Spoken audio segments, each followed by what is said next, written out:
Clara keluar dari kamar dan pergi menuju ruang tamu. Tak ada siapapun di sana. Tak terlihat sepatu Bram di lemari sepatu. Bisa dipastikan, Bram sudah pergi dari apartemennya. Dia keterlaluan. Datang tak diundang, pergi pun tak diantar. Sudah seperti hantu saja, geram Clara. Clara teringat ucapan Bram tadi, di mana Bram mengatakan bahwa dirinya tak akan menjadi apa-apa jika bukan karena Bram. Clara pun kesal mengingatnya. Seketika, ide untuk mengerjai Bram pun datang dalam pikirannya. Aku akan membalasmu, ucap Clara dan pergi ke kamarnya. Dia pun memilih tidur dan menenangkan pikirannya. Dia tak sabar menunggu hari esok dan ingin melihat ekspresi Bram.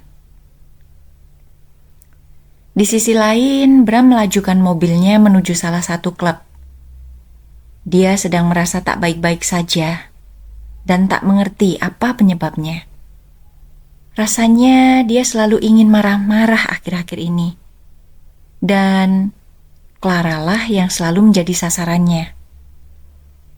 Bram memasuki bar yang sudah mulai didatangi beberapa pengunjung. Dia duduk di depan bar dan memesan minuman. Tak lama seorang wanita seksi menghampirinya. Menyentuh lengannya yang sontak membuat Bram melihat ke arah wanita itu. Jessie, gumam Bram. Ya, wanita itu bernama Jessie. Seorang model seksi dan cantik yang pernah dekat dengannya. Jessie adalah anak dari sahabat orang tua Bram. Mereka pun sudah dekat sejak lama. Hai Bram, how are you? Tanya Jessie. Bram hanya menggigitkan bahunya dan memilih menenggak minumannya. Sepertinya kamu sedang tidak baik-baik saja, ucap Jessie. Bram hanya tersenyum tipis dan masih tak menghiraukan ucapan Jessie. Bram terdiam saat sesuatu yang kenyal menyentuh punggungnya. Dia melihat sekilas ke samping, dan ternyata Jessie memeluknya dari belakang. Aku merindukanmu, bisik Jessie tepat di belakang telinga Bram. Hembusan nafas Jessie yang hangat dan harum membuat Bram tersenyum. Lalu, kamu mau apa? Tanya Bram. Aku mau kamu. Sekali saja, ucap Jessie dengan nada seksi. Aku sedang tidak ingin, ucap Bram. Aku yang akan melakukannya, dan kamu cukup menikmati, bujuk Jessie. Bram masih tak bergeming dan terus menenggak minumannya. Sesuai perkataanmu, aku akan menikmati dan tak akan melakukan apapun, ucap Bram. Jessie tersenyum dan mengangguk antusias. Bram mengajak Jessie menuju hotel terdekat dan melakukan check-in. Dengan rasa bangga, Jessie mengaitkan tangannya ke lengan Bram, sehingga Bram seolah menggandengnya. Bram hanya diam saja dan tak melakukan penolakan, hingga mereka pun sampai di kamar yang sudah dipesan. Ladies first, ucap Bram mempersilahkan Jessie masuk lebih dulu ke kamar. Jessie pun tersenyum. Thank you, ucap Jessie, dan masuk ke kamar dengan disusul oleh Bram. Kamu ingin sekarang? Tanya Jessie. Bram menghempaskan tubuhnya di tempat tidur dan memperhatikan lekuk tubuh Jessie yang begitu menggoda. Dia mengisyaratkan Jessie agar mendekat padanya dengan tangannya. Kemarilah, pinta Bram. Jessie pun mendekat pada Bram dan duduk di sebelah Bram. Kenapa kamu ingin melakukannya denganku? Tanya Bram. Jessie terdiam mendengar ucapan Bram. Tak bisa menjawabnya. Ya sudah, ucap Bram dan beranjak dari tempat tidur. Bram akan memasuki kamar mandi. Namun, Langkahnya tertahan saat mendengar ucapan Jessie. "Aku mencintaimu, Bram," ucap Jessie. Bram berbalik dan menatap Jessie. "Aku tidak bermain dengan cinta," ucap Bram. "Iya, tapi sampai kapan?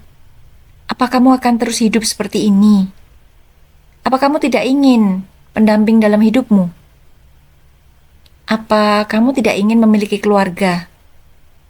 Lalu memiliki seorang anak yang akan memanggilmu dengan sebutan papa? Aku ingin hidup bersamamu, Bram. Kenapa kita tidak mencobanya?" ucap Jessie. Bram berbalik membelakangi Jessie dan perlahan melangkah menuju kamar mandi. "Yang serius saja dipermainkan, apalagi yang hanya sekedar mencoba," ucap Bram sambil berlalu menuju kamar mandi. Jessie mengerutkan dahinya. Dia tak mengerti maksud ucapan Bram. Jessie menghela nafas panjang dan menatap dirinya di cermin. Perlahan, dia membuka helai demi helai kain yang menutupi tubuhnya. Kini hanya tinggal pakaian bagian dalamnya saja yang tersisa, menutupi area-area sensitifnya. Tak lama Bram keluar dengan memakai bedrobes, dan setelah itu terdengar suara seseorang mengetuk pintu kamar. Bram membuka pintu itu, dan ada seorang pelayan yang membawakan pesanan minumannya. Bram pun mengambilnya dan meletakkannya di meja. "Minumlah. Malam ini akan menjadi malam yang panjang," ucap Bram sambil memberikan segelas minuman pada Jessie. Jessie menyambutnya dengan senang hati. Mereka pun bersulang. Tak lama, Jessie terhuyung dan dia pun tak sadarkan diri. Bram mengangkat tubuh Jessie dan menidurkannya di atas tempat tidur. "Aku tak suka bermain dengan wanita yang menawarkan tubuhnya sendiri. Sekalipun kamu temanku," gumam Bram dan menutupi tubuh Jessie dengan selimut. Bram pun meminum minumannya dan larut dalam pikirannya, hingga dia merasa kantuk dan tertidur di atas sofa. Keesokan harinya, Bram terbangun saat terdengar suara dering ponselnya. Dia mengambil ponselnya dan ada telepon dari bank. Dia pun menjawab telepon tersebut dan bicara dengan orang bank. Bram terkejut saat mendengar penjelasan bahwa telah terjadi transaksi yang cukup besar melalui kredit card miliknya, dan pihak bank mempertanyakannya karena belum adanya konfirmasi. Bram bergegas memakai pakaiannya dan melihat Jessie sekilas. Jessie masih belum bangun karena efek obat tidur yang Bram berikan semalam di minumannya. Bram pun bergegas keluar dari kamar dan pergi menuju mobilnya. Dia melajukannya menuju apartemen Clara. Sudah dapat dipastikan, Clara lah yang melakukan transaksi yang sebelumnya dijelaskan oleh pihak bank. Karena kredit card itu memang benar yang dia berikan pada Clara. Sesampainya di apartemen, Bram membuka pintu apartemen dan mencari keberadaan Clara. Bram mengerutkan dahinya saat Clara tengah duduk di ruang santai dengan terdapat banyak paper bag. "Apa kamu melakukan transaksi?" tanya Bram. Clara diam saja dan hanya menunjuk paper bag yang ada di dekatnya. "Aku membeli ini," ucap Clara. Bram melihat isi yang ada di dalam masing-masing paper bag. "Apa kamu gila? Untuk apa membeli semua ini begitu banyak?" tanya Bram. Bram tak habis pikir. Clara membeli 10 buah ponsel dengan merek Vertu yang harganya dibanderol dengan harga lebih dari 10.000 US dollar. Jika dirupiahkan, bahkan bisa membeli 1 buah rumah sederhana menurut Bram. Bram tidak melarang Clara menggunakan kredit card. Karena itu memang Bram sengaja berikan untuk memenuhi kebutuhan Clara. Akan tetapi, Jika uang sebanyak itu digunakan hanya untuk membeli ponsel, maka sungguh sangat keterlaluan. Clara hanya tersenyum tipis dan tak menjawab pertanyaan Bram. Jawab aku, Clara, atau aku akan Ucapan Bram terhenti saat Clara memotong ucapannya. Apa? Membekukan kredit kartuku? Yang benar saja. Ini semua salahmu. Menghancurkan ponselku yang di dalamnya banyak sekali pekerjaanku. Lagi pula, aku membeli banyak agar aku bisa antisipasi jika sewaktu-waktu kamu menghancurkan ponselku lagi. Kesal Clara. Bram mengerutkan dahinya dan tersenyum tipis.